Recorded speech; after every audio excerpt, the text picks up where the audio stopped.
It's November, the year 2000. You've just finished watching The X-Files, a rerun again. You've seen this episode before, but you left her on anyway. You switch off the TV and turn back to your desk.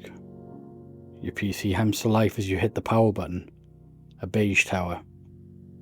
A Gateway 2000 box, maybe a Packard Bell if you were unlucky. The CRT monitor clicks, flickers, then blooms into focus.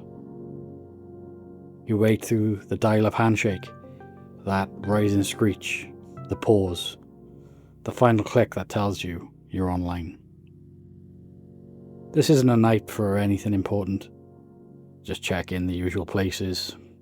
Usenet threads that never resolve. Message boards full of arguments that loop endlessly with no winner. People speculating about things they half remember from books they never finished. Eventually you land where you always do. The Time Travel Institute. It's the same discussions you saw yesterday. Arguments about paradoxes, posts about machines that can't exist, but they know the government are hiding them.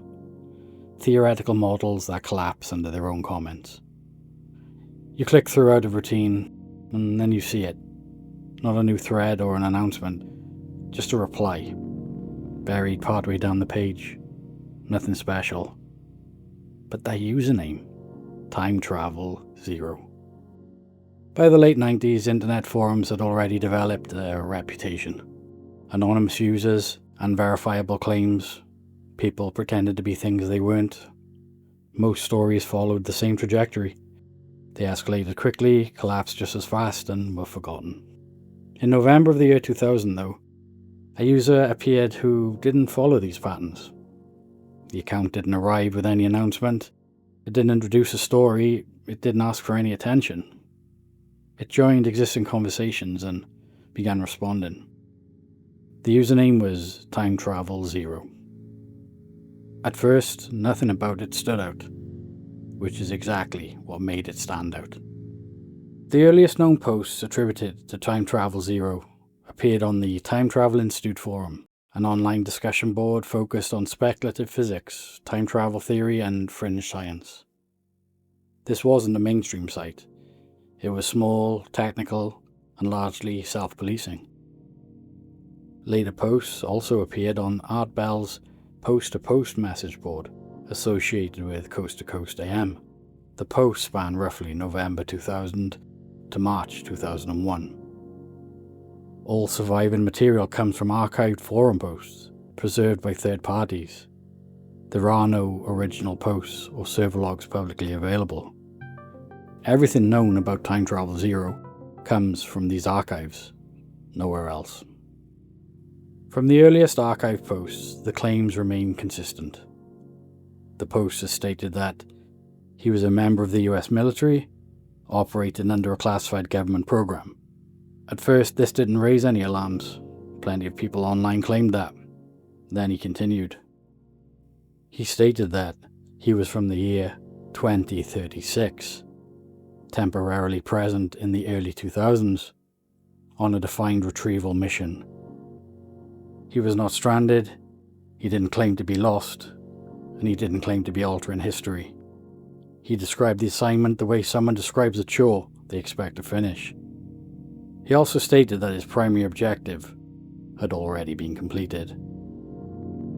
According to the posts, the mission involved retrieving an IBM 5100 portable computer manufactured in 1975. This point matters. From the earliest archived material, this detail does not change. The object, the era, and the justification remain the same across months and platforms. Time Travel 0 explained that the IBM 5100 was required in his future to help debug and maintain legacy systems still in operation decades later. Specifically, he stated that the machine contained internal capabilities that allowed it to emulate older IBM mainframe languages. This was not framed as an important revelation, but as a limitation his era had inherited. The IBM 5100 is a real machine. Produced by IBM between 1975 and 1978, it was one of the earliest portable computers, technically verifiable facts. It used IBM's PALM, Put All Logic in Microcode, architecture. It supported APL and BASIC. It relied heavily on microcode rather than conventional CPU logic. It could emulate behavior associated with larger IBM systems. IBM engineers later confirmed that the 5100 family could be used in certain diagnostic and emulation contexts, though not in the dramatic sense often implied in retellings. Important clarification: nothing about the IBM 5100 proves time travel.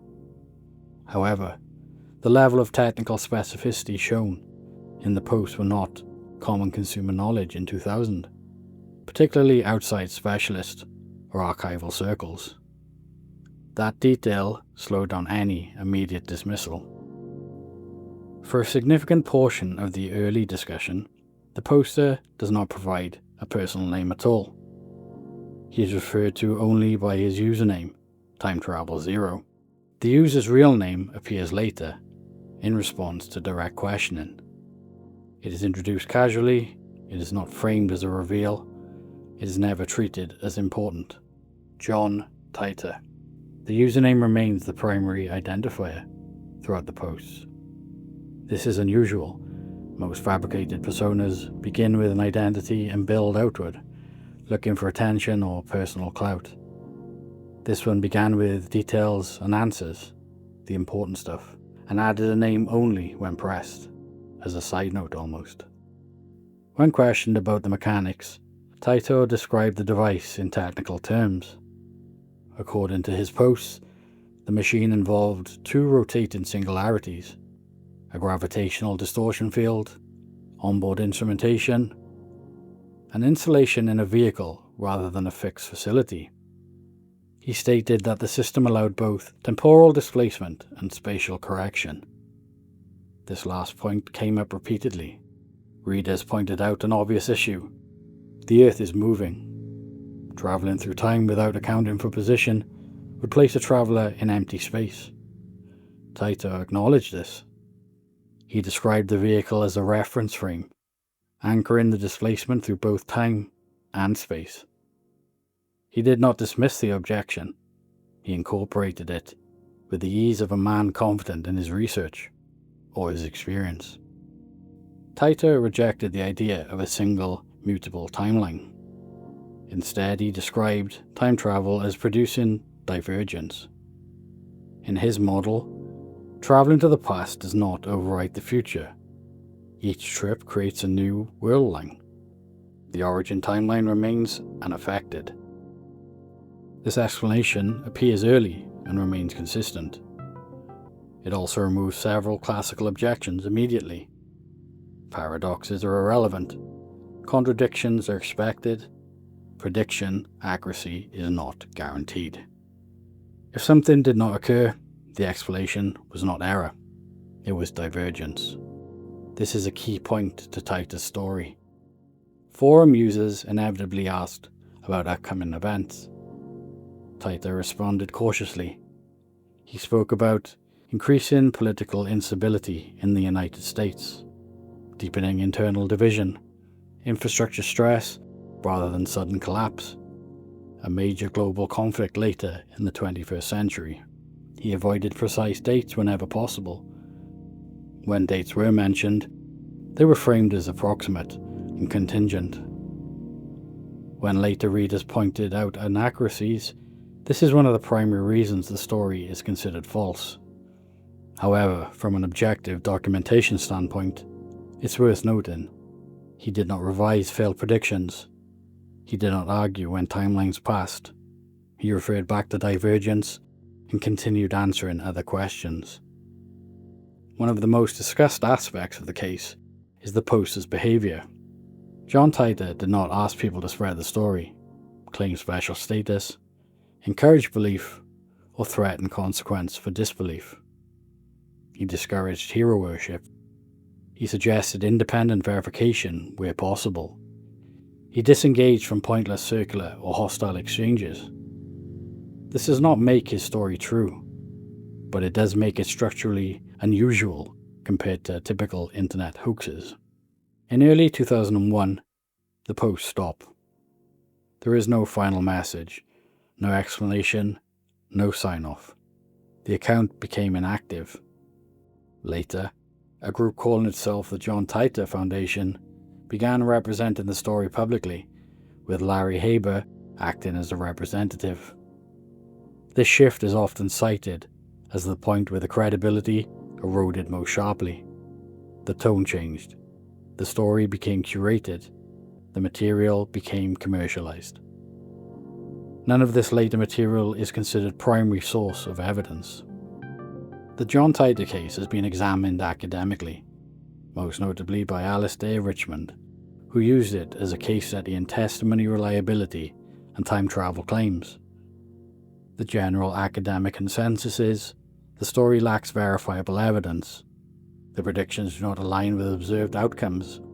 The narrative structure avoids definitive falsification. As a result, it is treated as a constructed narrative rather than an unexplained phenomena. Despite this, interest in the case persists, not because of proof, not because of belief, but because the original poster behaved differently from most claims before or after. They are internally consistent, technically literate, emotionally restrained, and finite. They do not escalate, they end, like a successful mission.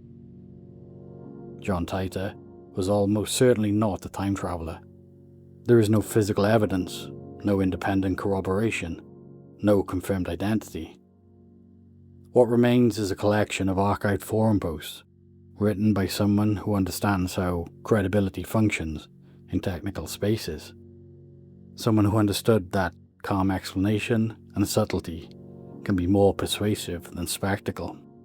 And someone that knew that once something is placed online, it doesn't need to keep speaking to stay in our memory.